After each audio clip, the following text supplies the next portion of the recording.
Yume Nikki is an interesting game, as it isn't like your typical video game. As you can see from the footage, Yume Nikki is a walking simulator. All you do is just walk around and find effects. Effects are basically just power-ups that either change your appearance or give you an ability or attribute. For example, the bike effect. It doubles your movement speed, which is initially ungodly slow. And it is, of course, the best effect in the game. Another example of a good effect is the eye palm effect, which teleports you back to the starting area, or the Nexus. There are a total of 24 effects in the game, not counting the instructions. The main character, Manatsuki, seems to be a shut-in, as she doesn't want to leave her room. Within Manatsuki's room, you can turn on the TV and... Okay... As I was saying, you can turn on the TV and play on the Super Nintendo. Manatsuki, unfortunately, only has one game, Nasu. In Nasu, you play as this thing and eat falling eggplants from the sky. Not even joking, that is the entire game. Besides that, Manatsuki can save the game at her desk, and then there's the bed. Upon sleeping in the bed, you'll be transported to the dream world, wherein you can actually open the front door. On the other side of the door is the aforementioned Nexus, which holds 12 doors that lead to different areas, which also in turn lead to different sub-areas, which lead to other different places. It's pretty cool stuff. Most of the previously mentioned effects are obtainable from the 12 Nexus doors. Effects in cool areas aren't the only things that you may find in Yume Nikki. Secret events may be triggered in certain areas, such as the world-famous Yuboa event. To find Yuboa, first go to the snow world, then travel till you find a lone igloo. Inside is a portal to the Big Sea. Interact with it, and then go down until you find a balloon. Interacting with the balloon will teleport you to seemingly nowhere. From here, you want to go up until you find another balloon, which will teleport you to a tent, which on the inside is really cozy, with cozy music and an unassuming NPC, Paniko. When you enter the room, there's a 1 in 64 chance that when you turn off the light, Ubo will replace Paniko, shake the screen, and changes the music to a considerably creepier track. It's a common misconception that whilst Ubo is on your screen, while basically when he initially shows up, you can't actually wake up or use the eye palm effect.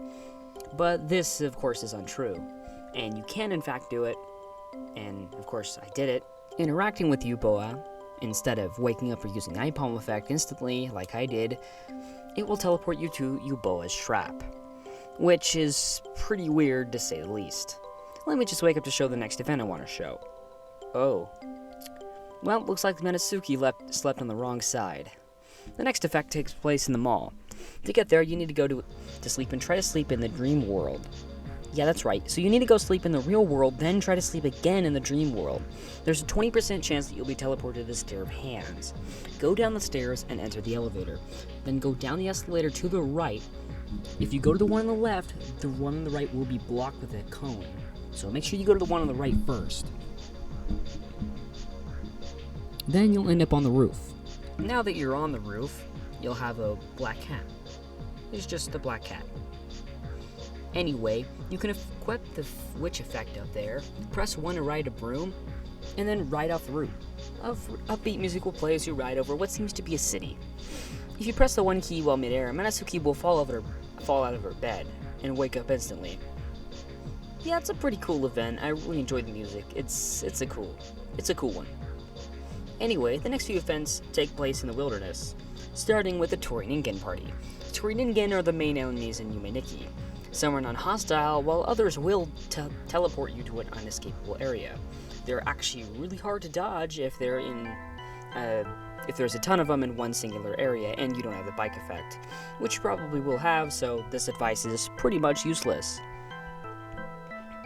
The Tori Ningen at the party can't even reach you, of course. They also seem to be having a good time. Good for them. The next event in the wilderness is the Aztec Rave Monkey. Alright, let's check out this block. Oh, okay, alright, screw this, I'm waking up. For the last one, I'm not even sure I even saw. There's supposed to be some guy falling down in the background of these stairs, but I don't think I even saw it, probably because this one is luck-based, like most of the other events in the game, such as the Crooked Neck event, which I had previously showed.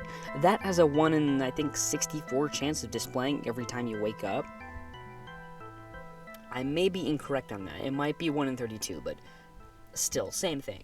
It's luck-based, and I've never seen it. Or maybe I was just being a dumbass and actually saw it. I'll put the footage here, but if I didn't, you'll be seeing someone else's footage instead. They'll be credited in the description in the bottom right-hand side of the screen.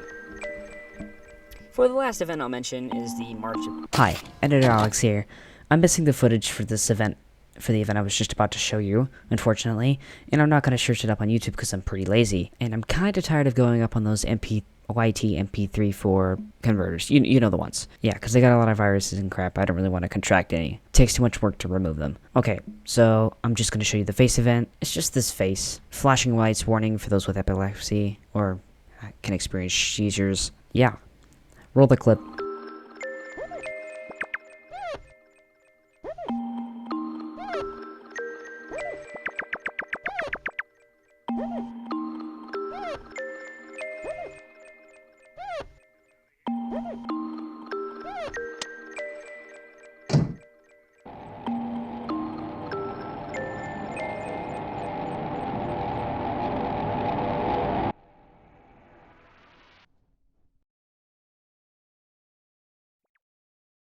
Yeah, so after dropping all 24 effects in the Nexus with a 5 key, in the real world there'll be stairs on the balcony. Manatsuki jumps off, then the credits roll. That's it. That's the entire ending. Nothing more, nothing less. This game is one of those where there is just nothing but theories to cover the story. And those theories are kind of for a different time. And yeah, that's pretty much about it. There isn't really much I have to say. A lot of Yume Nikki depends on what you're going to find yourself. And I don't really want to spoil that much. And in fact, the events aren't really the main focus of the game. And in fact, Kikiyama said it herself, or himself, or whoever self, in a Q&A that the game is about finding the effects.